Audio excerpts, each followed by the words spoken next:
Let's talk about the episode. Let's talk about the episode. So Fiona running around here letting Brady take all the guilt, all the blame, all the pressure. Poor thing think he ran over Sarah, and this the one that's trying to suffocate her with a pillar. Now Fiona, you don't know much about your son and his past. You only know he did bad things thanks to Brady. However, it's deeper than what you think it is, Fifi. While you sitting up here letting Brady take all the blame and the pressure for something you did. If you didn't know, your son loved kidnapping people, holding people hostage, pulling guns on people, and beating up people like he almost did Brady. Now, Fiona,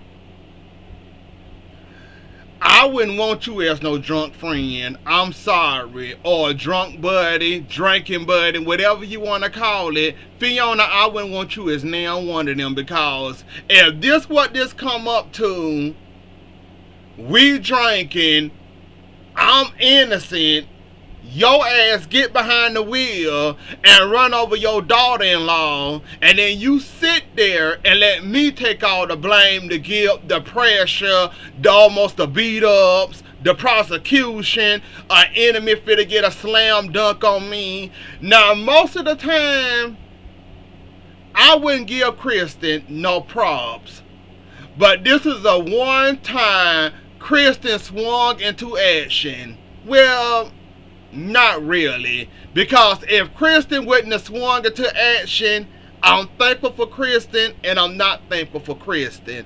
First off, if Kristen wouldn't have touched that car, Brady wouldn't be going through half of this what he going through now.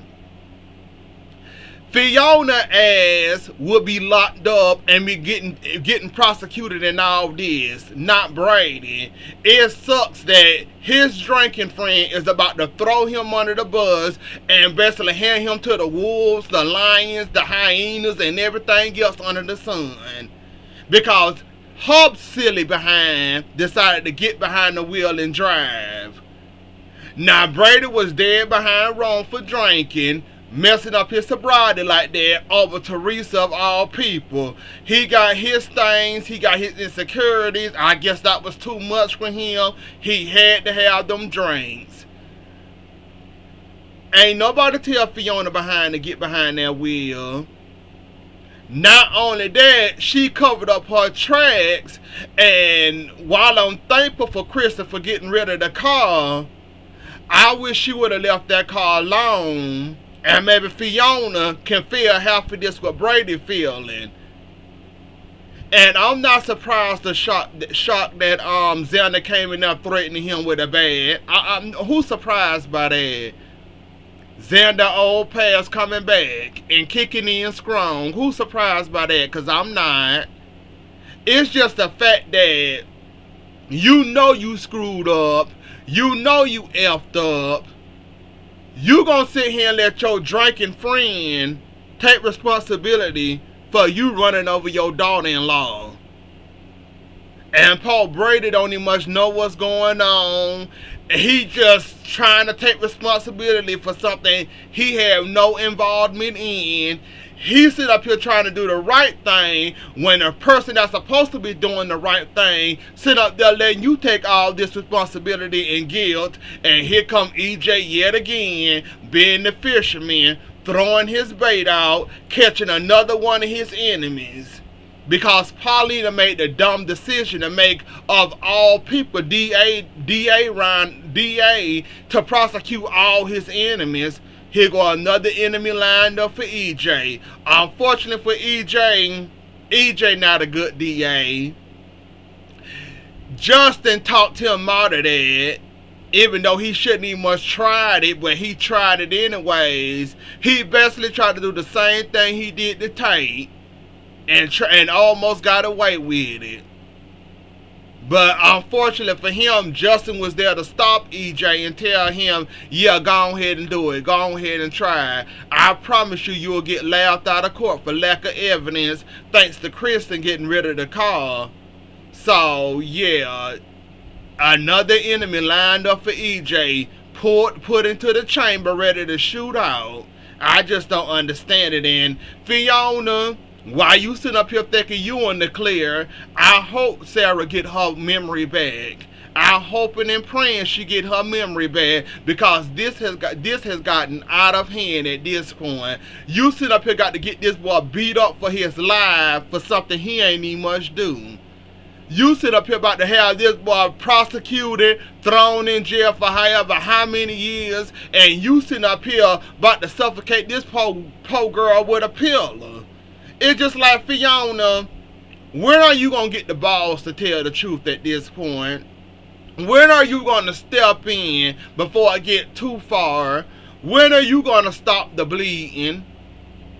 You barely know Brady like that, and you about to make this man miss out on 2 of his kids' future because you decided to be dumb enough to get behind a wheel drunk, knowing that your driving skills wasn't going to be up to par because you just got done drinking, and knowing your vision and all that's going to be impaired while driving. I just don't understand why you won't say anything. You telling on yourself, but not enough to, have them to come after your behind, like he tried to do Brady in today's episode. It's just like, when is enough going to be enough for you?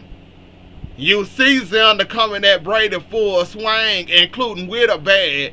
You see Sarah want to take it there, but she really scared to take it there because of the whole being a relative and all this and all that. Brady seemed like Brady does come off as innocent, even though he's trying to turn himself in, trying to get himself locked up and thrown away and get to keep throwing away at him. It's just like, they can't do nothing because there's no evidence.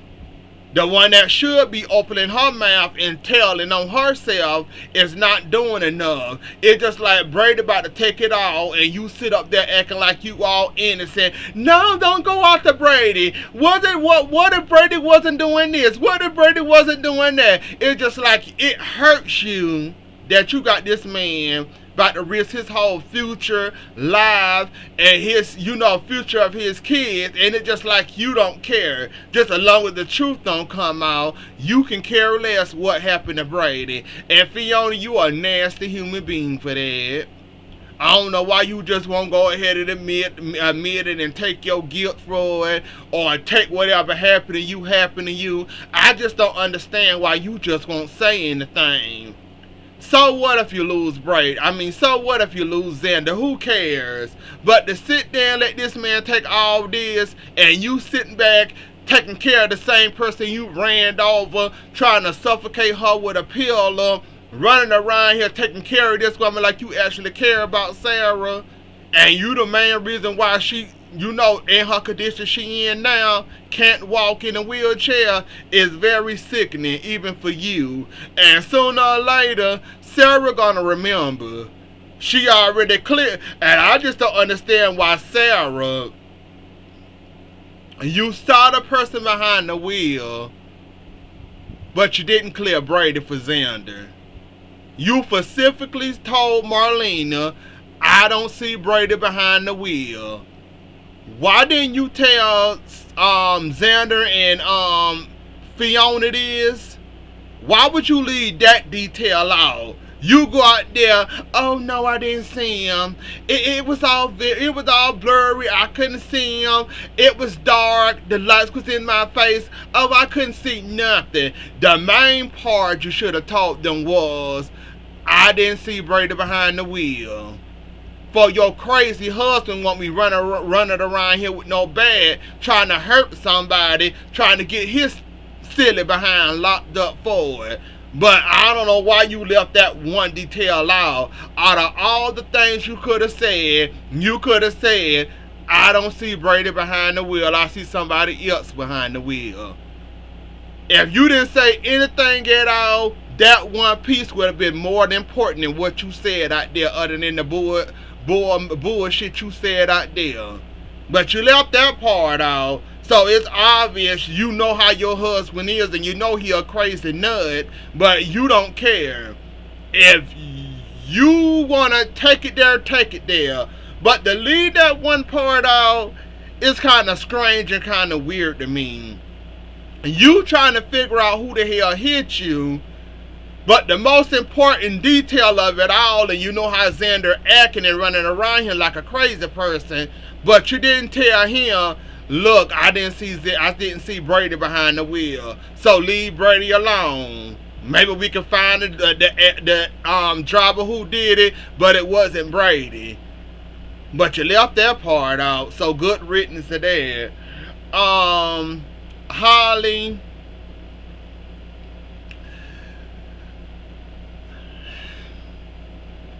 I want to give you the business and I don't want to give you the business, because I'm with you on Eric should have got prosecuted the same way Brady finna get well if he did it should have got prosecuted. I'm with you on your daddy and Eric driving drunk running him over. I'm with you on that. However, you cannot get mad at Tate for defending his dad. That's just like telling you if your mama made a mistake, oh, don't be mad at her, don't defend her. We understand that you still mad about the everything and you know it's the same situation, but you need to pick a struggle who you really mad at, like EJ told you. You need to pick one, and like Tate told you, you can't take that guilt from what happened to Daniel and pin it on Brady and pin it on Tate because you're mad about that situation. You don't know nothing much about that situation with Daniel and Eric. You just know he got ran over by a drunk driver, and that's what you basically running with. Being mad at your boyfriend over the same situation is totally two different scenarios. Sarah is your aunt. Daniel was your dad. Yes, they both drove drunk, but the situations are totally different. And the fact that you can't separate the two and realize that you too far in this and you about to mess up your boyfriend situation with Tay, go ahead and mess it up in my opinion, because you should be mad, but you're mad at the wrong person. If you want to be pissed, mad, pissy and all that, take it out on Eric and your mama. Leave Tate and Brady in this situation alone, because you don't know what's going on. You were just a few days ago blaming yourself because you thought that, oh, I was involved in this. If I wouldn't have touched the key to the Horton cabin, this would have never happened. I can't get over this. Oh my God, I'm responsible. You went from that to finding out that your dad also died by a drunk driver, and now you just taking it out on anybody that you don't care. I'm with you, drunk driving it's terrible. It's an awful thing. But to go ahead and take that and put it on Brady and Tate and be mad at the whole United States like they did something to you, take it out on Eric and your mama, because they the one kept that secret from you. And like I said, you just running with an old case and your dad dying the same way and you just running with it. You don't know no facts at all. You were just blaming yourself because you felt responsible because of what happened to Sarah. Now you went from that, finding out that your dad died the same way, not knowing any facts only for what you read in that newspaper article, and now you running with it, taking out pressure from there, putting it on them, besides taking it out on your mama and Eric, where you didn't give Eric a piece of your mind. Now call your mama and give her a piece of her mind. Don't be running around here being mad and you don't know the facts of that case. You just running around here half cocked and mad and don't know who you really mad at. And it's kind of goofy. Just saying, not taking it out on you, but you really need to find who you really mad at. And it sounds like it's your mama, and go ahead and call and cuss her out, or go on to London and cuss her out wherever the hell they at, because you running with something you don't need much know. The situations are the same, but there was different facts behind both of those two running out. Well, not really. Brady didn't run over Sarah. it was the stepmama that did that, the step monster that did that. And with Eric and Daniel, Eric shouldn't have been driving drunk, and he wouldn't. That whole situation was a mess. Basically, Eric did. Basically, all I remember from that situation was Eric shouldn't have been driving drunk. Daniel had a flat tire. Out there working on it, fixing his tire, Eric drunk behind, driving fast, and hit him. And see, it's a whole different stuff going on there.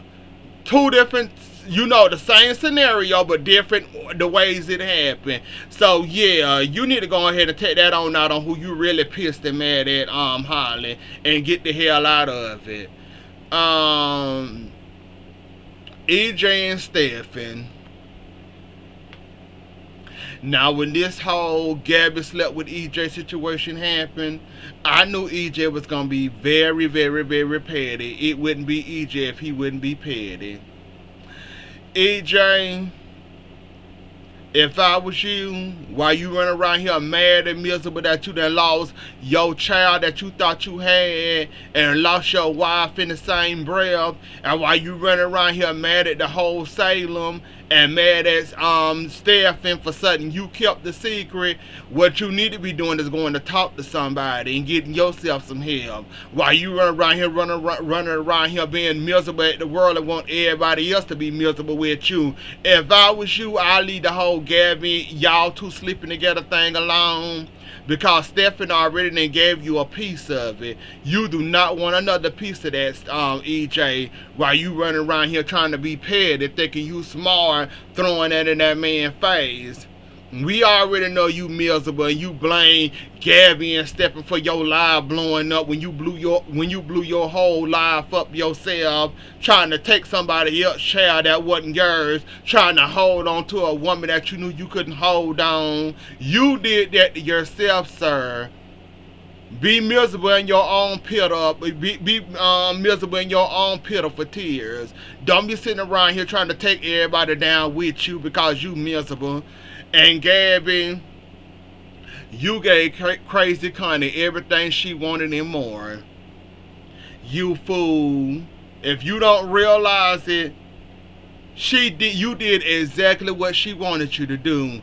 That girl, Crazy Connie, is not your friend. I don't know why would you want to sleep with EJ. EJ is for the milk this for every quarter he can get out of it. He already don't like you. You didn't had sex with him. Now he got something to hold over Stephen's head, and basically you just gave that man free ammunition to destroy and blow up your whole marriage. Even though it was already blown up, you gave him basically the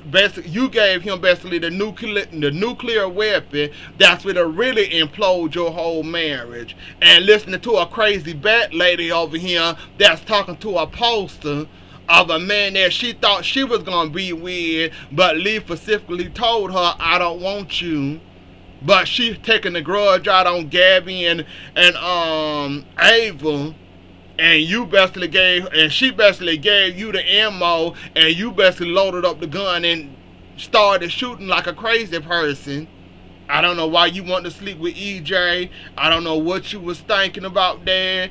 Gabby, you basically gave this crazy bat lady everything she wanted and more. She wants you too. She already then took out, she didn't take out Ray. She got Ray on ice. She didn't took care of Lee. She didn't took care of, Bobby Everett. You next, Gabby. You're next. While you sit up here taking advice from a crazy bat lady that wanted a man that didn't want her, she finna take care of you next, Gabby. And I'm hoping. Now I don't like trash like this. However, I want trash to get out. I'm thinking this week coming will be the end of this situation. Either that or trash get out. I ain't never rooted so hard and cheered hard for trash in my life, But this is one of those times where I'm hoping and praying Trash get the hell out of get the hell tired from that bed and escape, and at least tell somebody that there's a crazy lunatic on the loose running around here killing people and stabbing people. I'm hoping and praying that Trash actually escape. She almost there. She almost out the door. All she got to do is just loosen up them ropes a little bit more. Loosen up them ropes, and hopefully Trash can get out scot-free. I'm hoping and praying every time they show Trash, please get out, Trash. Please, come on. Now, I don't normally root for you nor cheer for you, but Trash, please get out. We already know Jada gonna end up not, catching her, so Trash, get out. You are our only hope to stop this crazy Connie lady. So, other than that, that's what all that happened this week. Don't forget to like, share, comment, and subscribe. I'll see y'all later. Enjoy the rest of y'all night. Have a good weekend, and I'll catch y'all later. Bye.